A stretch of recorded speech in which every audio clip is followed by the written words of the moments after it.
অন্তঃসত্ত্বার ৩ মাসের মাথায় হঠাৎ ঘুম থেকে উঠে অনুভব করি আমার পেটের বাচ্চাটি আর নেই। নেই বলতে আমার পেটেই নেই। প্রথমে বুঝতে অসুবিধা হলেও আমি আবার টেস্ট করি। হ্যাঁ, সত্যিই বাচ্চা নেই। প্রচণ্ড মাথা ধরে আছে। 2 হাত দিয়ে মাথা চেপে বসে পড়লাম। কিছু মনে করতে পারছি না। শুধু এইটুকুই বারবার মনে পড়ছে, আমার বাচ্চাটি আর নেই। আমি হাত পা ছোড়াছুড়ি করে কাঁদতে লাগলাম। মেঝে খামছে ধরার চেষ্টা করছি। প্রায় 20 মিনিট পর আমার শাশুড়ি আর দেবর আমার কান্নার শব্দ শুনে আমার রুমে আসলো। আমার শাশুড়ি এসে আমাকে জড়িয়ে ধরে কান্না করে দিল। আমার দেবর কিছু সময় চুপ থেকে নিজের রুমে চলে গেল। মনে হচ্ছিল দুইজন আগে থেকেই সব জানতো। আমি আমার শাশুড়িকে জড়িয়ে ধরে হাউমাউ করে কাঁদতে কাঁদতে বললাম, আম্মা এটা কি হলো, এটা কেন হলো? আমার কলিজা পুড়ে যাচ্ছে। আমার ভালোবাসা আমাকে ছেড়ে চলে গেছে। আম্মা ওরে এনে দেন না। আমার শাশুড়ি চোখের পানি ফেলতে ফেলতে বলল, শান্ত হও মা, শান্ত হও, তোমার শরীর খারাপ করবে। কাল রাতেও আমি সুস্থ ছিলাম, সব ঠিক ছিল, আমার একদম মনে আছে। আমি কোনো অসুস্থ অনুভব করিনি। আমার বাচ্চা কোথায় গেল? আমার শাশুড়ি আঁচলে মুখ ঢেকে কাঁদতে কাঁদতে বলল, আমি কিছু জানি না। তোমার স্বামী আসলে তুমি তার সাথেই কথা বলো। আমাকে কিছু জিজ্ঞেস করো না মা। এই সংসারের উপর থেকে সব রহমত উঠে গেছে, সব ধ্বংস হয়ে যাবে।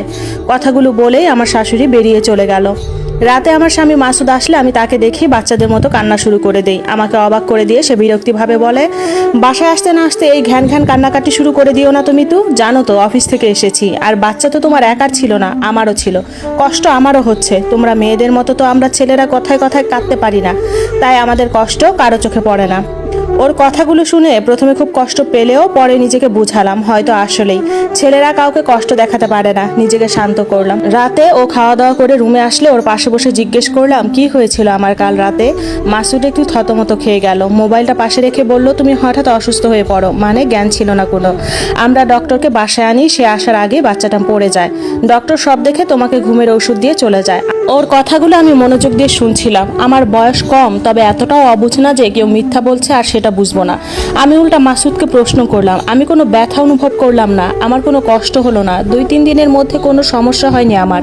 হঠাৎ এটা কিভাবে হলো? মাসুদ এবার একটু বিরক্ত হয়ে বলল, আমি তো আর ডক্টর নই যে বলতে পারবো কিভাবে হলো। আল্লাহরটা আল্লাহ নিয়ে গেছে, তার উপর তো আর আমরা অভিযোগ করতে পারি না। ভাগ্যে থাকলে আবার হবে। ব্যাপারগুলো কেমন অস্বাভাবিক লাগছে, কিন্তু কিসের ভিত্তিতে অস্বাভাবিক লাগছে সেটাও বলতে পারি না। এই বাড়ির কেউ আমার সাথে কখনো খারাপ ব্যবহার করেনি। শ্বশুর শাশুড়ি মেয়ের মতো ভালোবাসে, ছোট দেবর ননদও বড় বোনের মতো সম্মান করে। বিয়ের আগে ভাবতাম শ্বশুর বাড়ির মানুষ খুব খারাপ হয়। এই বাড়িতে আসার পর আমার ধারণা পাল্টে গেছে। 3 সপ্তাহ কেটে গেছে। সবকিছু সবার জন্য স্বাভাবিক হলেও আমার মধ্যে এখনো পৃথিবীর আলো না দেখা সন্তানের চলে যাওয়ার আগুন দাও দাও করে জ্বলছে। মাঝে মাঝে খুব ভেঙে পড়ি, কান্নাকাটি করি। শাশুড়ি মায়ের মতো যত্ন করে সামলায়। আমার শ্বশুর ব্যবসায়ের কিছু দরকারি কাজের জন্য দেশের বাইরে ছিল। 1 মাস পর সে আজ দেশে ফিরেছে। এর মধ্যে তাকে সব জানানো হয়েছিল, কিন্তু আমরা সবাই খুব অবাক হয়েছিলাম তখন যখন এই খবর শুনেও সে কোনো প্রতিক্রিয়া করেনি।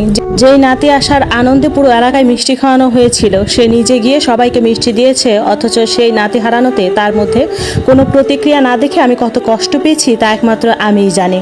আমার শ্বশুর বাসায় এসে আমার মাথায় হাত বুলিয়ে দিল। সে চুপচাপ, কারোর সাথে কোনো কথা বলছে না। রাত হলো। আমার স্বামী মাসুদ বাসায় এসে রুমে প্রবেশ করতেই আমার শ্বশুর রুমে এসে আমাকে বাইরে যেতে বলল। আমি তাদের কথা অমান্য করি না, ব্যক্তিগত কথা থাকতেই পারে, এই ভেবে রুম থেকে বেরিয়ে গেলাম। শ্বশুর দরজা বন্ধ করে দিল। হঠাৎ আমরা বসার ঘর থেকে শুনতে পেলাম রুম থেকে মারের আওয়াজ আসছে।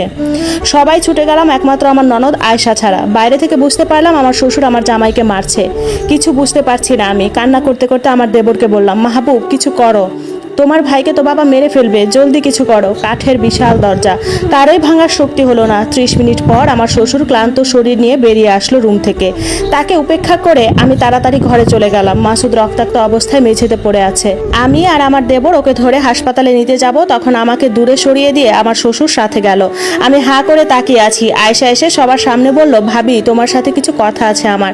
আমি খেয়াল করলাম আমার শাশুড়ি কান্না ভরা চোখে আয়শাকে ইঙ্গিত দিচ্ছে আমাকে যেন কিছু না বলে।